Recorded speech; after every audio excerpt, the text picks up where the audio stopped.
I'm going to start by saying something controversial, and you're not going to like hearing it. Those of us who are in-house lawyers are doing a much worse job than we should be doing. In my experience, we often deliver just a small fraction of the value that we're capable of delivering. Now, we can debate why that is the case, but at the end of the day, all that matters is that it isn't necessary for us to perform this way, and we can make ourselves much more valuable. I'm here today to talk about how exactly we can do that. And yes, I believe that in the space of this presentation, I can share insights that will fundamentally change the way you think about your role and what value you can deliver. I'm going to start by talking about the very basic guidance that exists today for in-house lawyers and why it falls short. Then I'm going to expand on that, giving you some very specific, tactical, and actionable advice on how you can go from becoming a merely good in-house lawyer to an outstanding in-house lawyer. So let's dive in, starting with some background. It may surprise you to learn that the U.S. has 1.3 million licensed attorneys, of whom almost 1/3 are in-house lawyers. For a job held by so many, there's little guidance on how to do the job of an in-house lawyer well.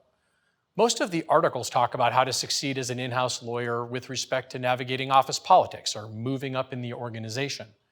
Unfortunately, no one seems to talk about how to actually perform the in-house job well. The specific things that in-house lawyers should do, not just to meet expectations and get the job done, but instead to perform the job in a way that will truly stand out from the pack. It's true, occasionally some guidance will address the most basic requirements of being a good in-house lawyer. Be responsive, be professional, look for solutions, and so on. Of course, each of these things is important, because if you ignore any of them, you'll have problems. But these alone aren't the things that will make you a great in-house lawyer. I want to go much deeper. I want to talk about what separates the truly great in-house lawyers from the rest. After starting my career at a big law firm, I spent the last 20 years supervising in-house lawyers in a Fortune 100 company. I've supervised and mentored hundreds of people over this time, and what follows is a condensed version of the advice I've attempted to impart. I've identified 6 key areas in which the very best in-house lawyers excel. For each one, I'll outline how most in-house lawyers tend to function, what I'll call the merely good in-house lawyers. And then I'll explain how the truly outstanding in-house lawyers approach the same key areas so that you can see what sets them apart. Everything I will cover today will be behavioral, by which I mean that anyone who has the raw talent to be a great lawyer can adopt these behaviors within their companies and become not just a good, but a truly outstanding in-house lawyer. Let's get started by talking about the first of the 6 key areas, subject matter expertise. Now, it goes without saying that you can't be a very good in-house lawyer if you don't know what you're talking about. If you're an intellectual property lawyer, you better understand intellectual property law. If you're a real estate lawyer, you should probably know something about real estate law. But I'm not talking here about merely understanding the underlying law. I'm also not talking about keeping up to date on the underlying subject matter. And I'm also not talking about understanding each term in your agreements. I'm also not talking about having a rudimentary understanding of the business you're supporting. All of that should be completely obvious. If you don't understand your area of the law, you don't keep up to date on it, and you don't know what the contract terms mean in your own contracts, then I would argue that you're failing to have even a basic level of competency. You certainly will not stand out from the pack by doing just the things that everyone rightly expects you to do. In-house lawyers who are merely good often have a basic understanding of the business that they're supporting. They understand the difference, for example, between a product business and a service business. They know whether they are in a B2B or a B2C business. And they may even have a basic understanding of the revenue model. But too often, this is where they stop. In my experience, the truly outstanding in-house lawyers are the ones who have a passion for diving into the business dynamics of their companies. They're naturally curious people. They actively seek out and read everything they can get their hands on about the industry, where their company fits within the competitive landscape, and how both of those are evolving. They're passionately interested in the challenges that likely lie ahead. They also understand their company's strategy and goals, and they understand those things well enough to know where any particular deal or arrangement fits within that overall company strategy. Lastly, they understand how relationships with other parties fit into and ultimately serve the company's long-term objectives. These are people who are constantly asking questions, circulating articles, and engaging their business colleagues, trying to understand what really drives the success of the company in order to better support those executives in the deal-making or problem-solving processes. These are people who are constantly educating themselves about all aspects of their company and its line of business. Let me use an example to drive home the point. I was interviewing 2 finalists for a senior legal position. Now, I always give people the opportunity to ask questions, and I heard 2 very different sets of questions on this occasion. The first candidate asked questions about his office location, his vacation entitlement, his hours, and which specific executives he would support.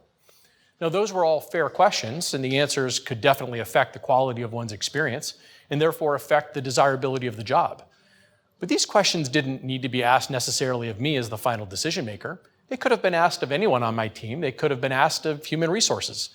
It made an impression. The second finalist had an opportunity to ask questions, and she did something different. Here's what she wanted to know from me. What were the most significant changes impacting the business over the last 5 years? What did I think was driving those changes? And what did I think the business would do in the next 3 or 5 years? Now, I didn't have perfect answers to all of those questions, but they showed me that she was engaged and she was thinking. But here's the best part. She didn't just have some canned questions. She had real answers to these questions. So when I thought that I was being clever and turned the questions around on her, she had a real perspective. She didn't even take credit for all of her insights. Instead, she identified articles that she'd read, noting where she agreed or disagreed. My conclusion was that this was a thinking lawyer who was passionate about the business and not just about being able to draft strong agreements. You can imagine which of those 2 lawyers we hired. Beyond understanding the overall business context, the very best lawyers are deliberate and thoughtful about how to enhance their specific skill sets, especially the ones that are the most closely related to their jobs. As an example, if a lawyer is heavily involved in negotiating, then an outstanding in-house lawyer won't simply rely upon becoming better by racking up experience. They'll take the initiative to take outside classes or carefully review a book on negotiation techniques and strategy in order to enhance those core skills. They won't rely simply on negotiating deals to get better at it, and will instead take affirmative steps to hone this particular skill. The same thing goes for written or verbal communication. The very best in-house lawyers are people who are not afraid to continuously work on enhancing their written and oral presentation skills, taking advantage of any opportunities they have to improve those skills. So again, merely good lawyers focus on developing subject matter expertise limited to their area of the law and what the various legal terms may mean in their agreements. And that allows them to perform the basic functions to support their executives. What separates the best in-house lawyers from the merely good in-house lawyers is a deep understanding of their company's business, coupled with a rigorous and thoughtful approach to developing the specific skills they need to excel in their jobs. The second key area is becoming fully integrated into the business. Merely good in-house lawyers will be responsive to requests from colleagues. They'll return phone calls quickly. They'll seek to understand a given issue and attempt to provide advice or whatever legal support is requested as promptly and as efficiently as possible. Of course they do. But the very best in-house lawyers go beyond merely responding to executives. They don't just sit by their phones waiting for someone to involve them. Instead, they've developed the respect and trust of their colleagues to the point that the business executives have fully integrated them into many aspects of their day-to-day business lives. They're not called just because their advice is needed on a legal matter, but because they offer value in everything that they touch. But how do they add that value?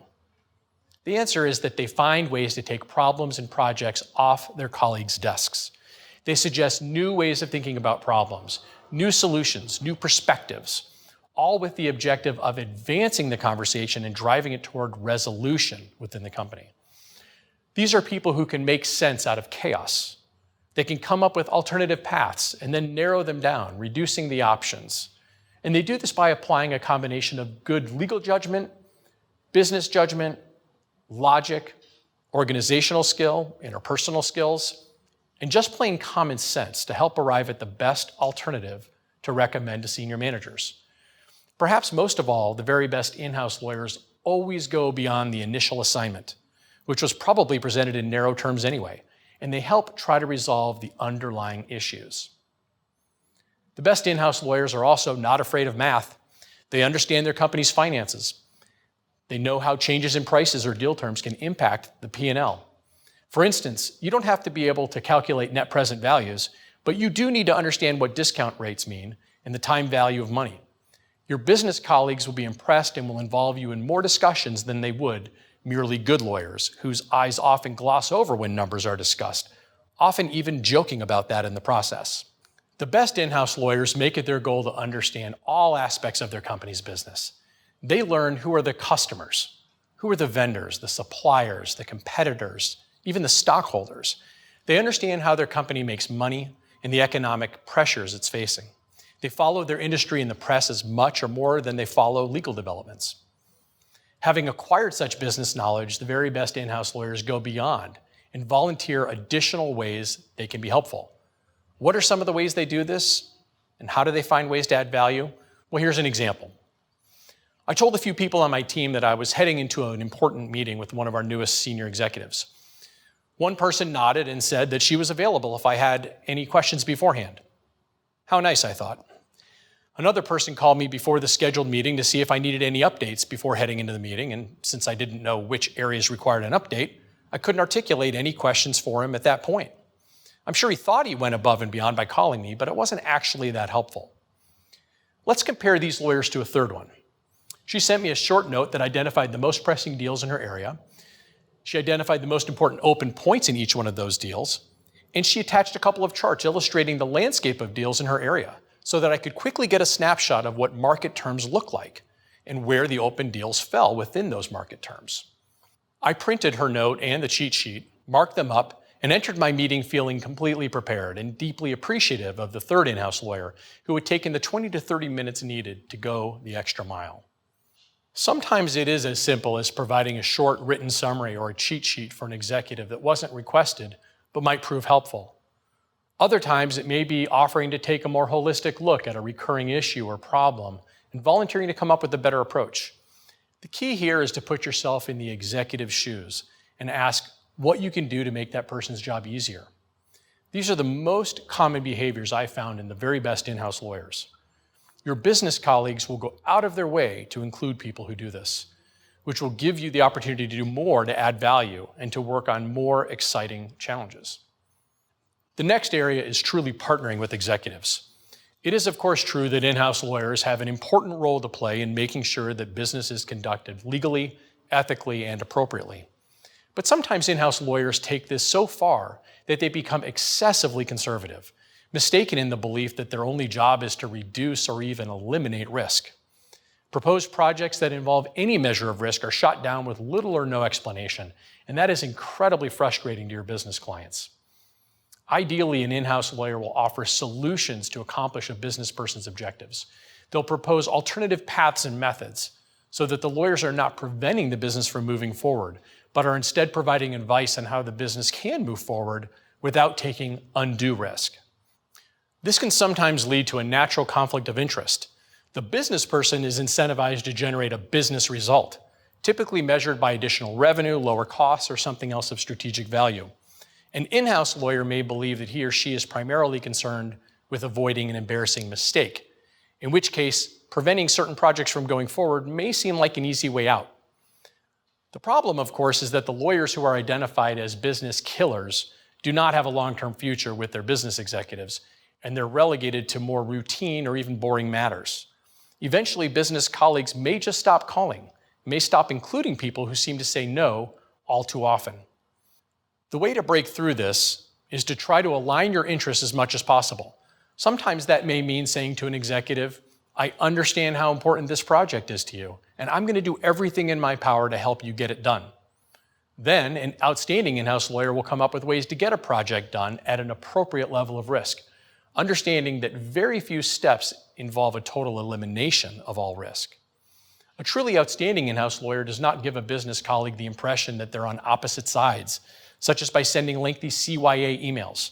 Instead, they pull the executive aside and say that there's risk involved in taking a certain approach, and then they offer an opinion about whether the risk is within the range of reason or is instead excessive.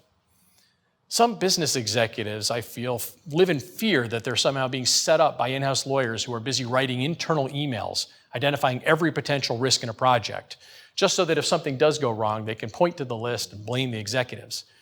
That's not true, of course, but you need to develop relationships with the business executives so they recognize that you treat their problems and challenges as your own. They need to understand that you're working on solutions and risk mitigation to benefit everyone and to protect everyone, including that business executive. You want to be thought of as someone who helps the company execute on a strategy, not just as someone who consumes part of the company's overhead. You want your business executives to think of you as a partner and not as someone who will throw them under the bus by forwarding their bosses a ream of emails containing back and forth that was intended to be confidential.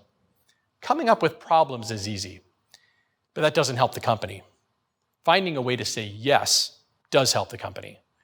What is difficult and what requires a degree of trust with the executive is for the lawyer to go further and make an informed judgment or even a prediction of how things are likely to play out, explaining that there is, of course, no certainty.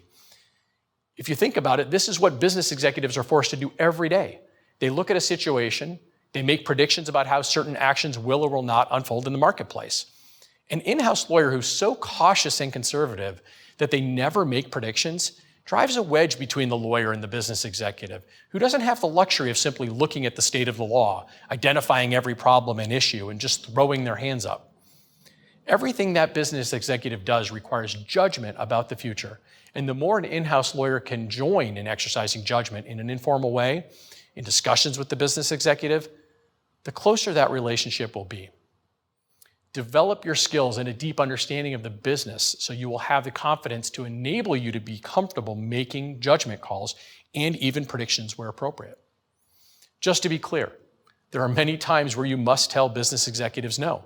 These are the times when you must have the courage to be tough.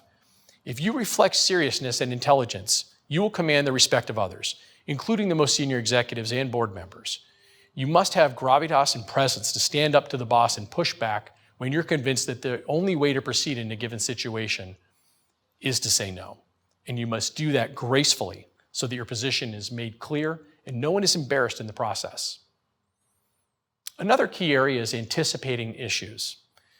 Of course, any lawyer worth his or her salt needs to be able to spot legal issues when confronted with a fact pattern. That's what we learn to do in law school, and that's what we do. A good in-house lawyer will do this consistently and reliably.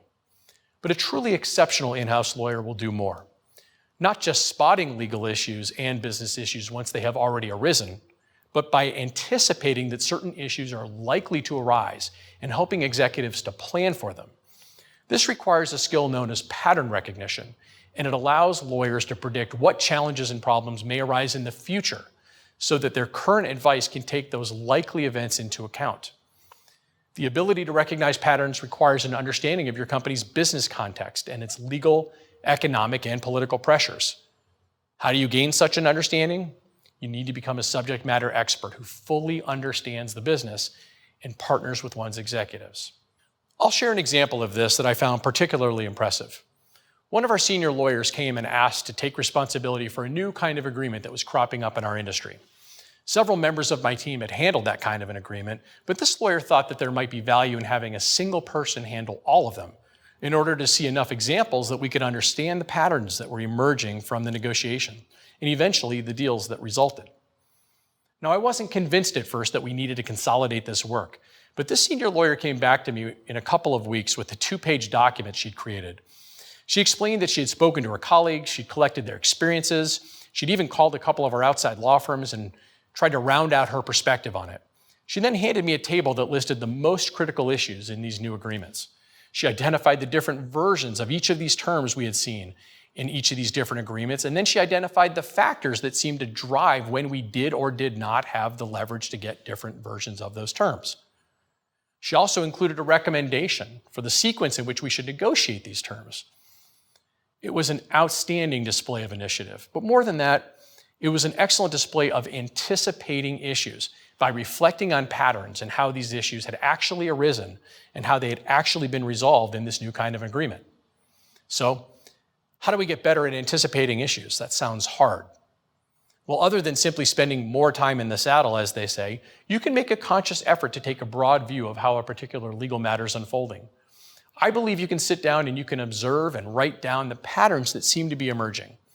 In my experience, a particularly good time to do this is right when a matter has concluded, when you're just getting ready to turn to those other piles on your desk.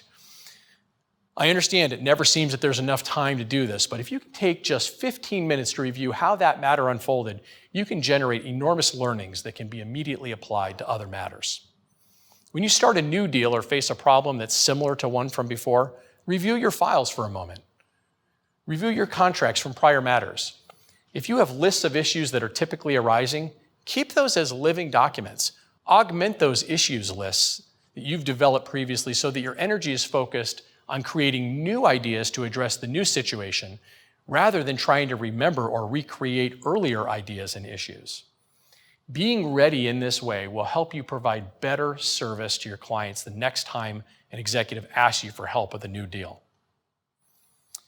The next area I'd like to discuss is communication. One of the most difficult balances for in-house lawyers to strike is how much to communicate with business executives. Communicating too little creates opportunities for miscommunication, misunderstandings, and even misguided business dealings. Communicating too much risks overwhelming the executive, making them feel exhausted and causing them eventually to start tuning out of the conversation. The key is to understand what kind of communication adds value and what kind of communication does not add value. The very best in-house lawyers don't feel the need to outline every relevant legal issue or every potential outcome. They don't get caught spinning in circles around legal issues that are not appropriate to foist upon the business executives anyway. Instead, they focus only on the issues that matter, and they provide just enough detail for a business executive to be able to make an informed decision. Business executives don't like it when lawyers say that a problem raises an interesting issue that the courts and legislators haven't resolved yet. They want help with the situations they face. They don't want to be dragged into a law school exam. They want your judgment, and they need your help exercising good judgment to make sound decisions. They also don't like it when lawyers talk about on the one hand this and on the other hand that. Pointing out the existence of logical dilemmas or legal splits in authorities doesn't help your executives. Keep your intellectual curiosity about legal developments and philosophical musings to yourself. The best in-house lawyers are able to separate the forest from the trees, and they can stay focused on the overall strategy when thinking about how to handle a particular legal matter. They understand the differences between how an overall industry functions, how a company fits within the industry, how a particular division or department of the company functions, and then how a particular deal or agreement fits into the bigger picture. Often executives have a hard time getting their minds around difficult legal issues. Exceptional in-house lawyers are able to synthesize the legal issues and the business issues. They can frame the key questions that must be answered. They can put them into a sensible sequence, and they can even explain which factors are most likely to drive the decision. In this way, they provide a sensible framework for discussion of all of the combined legal and business issues, and it gives the executives a structure for the decisions that they're facing. Business executives will always value an in-house lawyer who can identify just the core set of questions that need to be answered, along with a way of thinking about those questions. There's extra credit if the lawyer is willing to offer an opinion on the business question, assuming it's welcome from the business executive. When you write or speak, always view the issues that you're addressing through that business lens. Another thing is that lawyers may love memos filled with prose and lots of details. Most executives don't share that passion. The very good in-house lawyer does not communicate simply by memo or email. He or she is comfortable drawing pictures on a whiteboard, creating a chart, creating a visual, anything at all that is required to help their executives grasp the legal concepts and to understand the calculations that the lawyers are making as they perform their analysis. The more that you can synthesize the most relevant information into useful bullet points, summaries, charts, the more likely it is that the business executives will find your advice and ideas helpful. It's not enough to be smart and able to articulate your thoughts. An integral part of good communication is the ability to listen, and too many lawyers do not do that well. You need to become an active listener who makes an effort to understand what others are saying, even if they don't agree with you, and maybe especially if they don't agree with you. Give everyone your undivided attention when you're listening to them. Doing so will communicate not just respect, but that you're truly trying to understand the points they're communicating. When you communicate, you should also think about where and when the communication will happen. Some messages are best delivered in person. Some messages are phone calls and not emails. Don't hide behind cold email messages or telephone messages. Important information is often conveyed by nonverbal cues and body language. You need to listen to these communications too. You need to see if people are actually listening to you, if they appreciate the advice you're giving, and if they understand it. More importantly, You need to make sure that they're truly grasping and incorporating your advice and your message into what their plan is going to be. The really great in-house lawyer gets out of his or her own office and talks to people to make sure that that is happening. The final key area we're going to talk about today is fostering exceptional collegiality. Now, we all know that many companies and in-house law departments profess to have a no-jerk rule. I'll leave it to you to decide for yourself how often that rule is actually enforced. We've all probably seen the negative effects that can be created when even one colleague is busy playing games rather than trying to serve the company and get the job done. Business executives will know you're smart. You don't need to show them how smart you are. A merely good in-house lawyer is someone who's capable of creating and maintaining positive relationships within the organization and with colleagues just as well as with business executives. But a truly exceptional in-house lawyer goes further. A truly exceptional in-house lawyer actively creates an environment in which lawyers and executives can do their best work. This tends to happen when there's an environment of trust, and nothing creates that kind of trust better than taking an active interest in the success of one's colleagues, both of business executives and other members of your law department. Rather than treating advancement within the legal department as a zero-sum game, a truly exceptional in-house lawyer learns how to mentor, train, and assist colleagues wherever possible, while also championing and sponsoring those people when they have earned recognition or promotions. As an example, I'd urge you to think back to your experience in school, at any level really. There were usually a handful of people who seemed to understand what was going on in class, and they were always willing to lend a hand and help any of their friends who had questions. They shared their notes, they were patient with people who seemed confused, and they just generally took a team approach.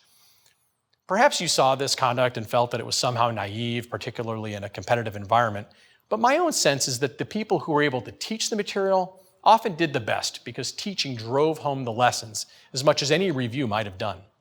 But more important, the act of teaching, the act of helping to lift up your colleagues, sharing information, becoming invested in their success, it's something that becomes central in these people. And when it carries over to the workplace, it creates huge benefits in terms of trust and collegiality. When people feel safe, not knowing all the answers and asking questions, not being worried about being made to look foolish by their colleagues, the environment is better, and the final work product is better too. So while you don't need to position yourself as some all-knowing guru, it would serve you well to become a helpful, kind, and supportive colleague. You'll get back far more in goodwill and help than you'll ever be able to give. Every company faces stressful situations, and a good in-house lawyer will navigate through the stress to get the job done. But the very best in-house lawyers will maintain their composure, preserve civility and respect among the group, and learn how to function by adapting to the style and approach of those around them. If business executives see that their lawyers are frightened, they may panic. If business executives see that their lawyers do not get along well with the group, they may circumvent the lawyers, which jeopardizes the company into acting without legal advice. The very best in-house lawyers keep their eye on the ball.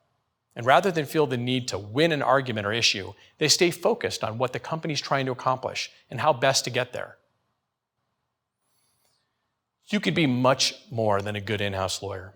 You can be a truly exceptional in-house lawyer, but you need to go beyond developing and maintaining legal expertise so that you understand your company's business thoroughly. You partner with executives so you're part of the business team. You anticipate the company's needs by spotting patterns, and you communicate effectively and in multiple ways when appropriate. Finally, be an exceptionally supportive colleague. Now, to help you remember this advice, I've summarized the key points for you on a cheat sheet of my own that is available with this program. And I'd encourage you to keep it close at hand. Not because it's a magic checklist of things you'll need to know, but I think you'll find it helpful to give it a chance from time to time. When you get a new assignment, take a glance at the cheat sheet and ask yourself whether applying these ideas might improve your contributions. You find yourself struggling with a project, take a quick look at the cheat sheet and ask yourself if it might offer you some insight on how you can get things back on track. Now, of course, there's much more to being an outstanding in-house lawyer than we've been able to cover today. But I think that you'll find over the long haul, if you really dig into and embrace some of the concepts that we've discussed here, they'll serve you well. You also will be well on your way to setting yourself apart from the universe of in-house lawyers who view their roles much more narrowly. I wish you the best of luck. Now go kill it. Thanks for watching Lawdition. Continue watching programs that will challenge your thinking. while getting to know the best lawyers in every field as they share their insights. And all while satisfying your CLE requirements. When lawyers audition for new clients, everyone wins.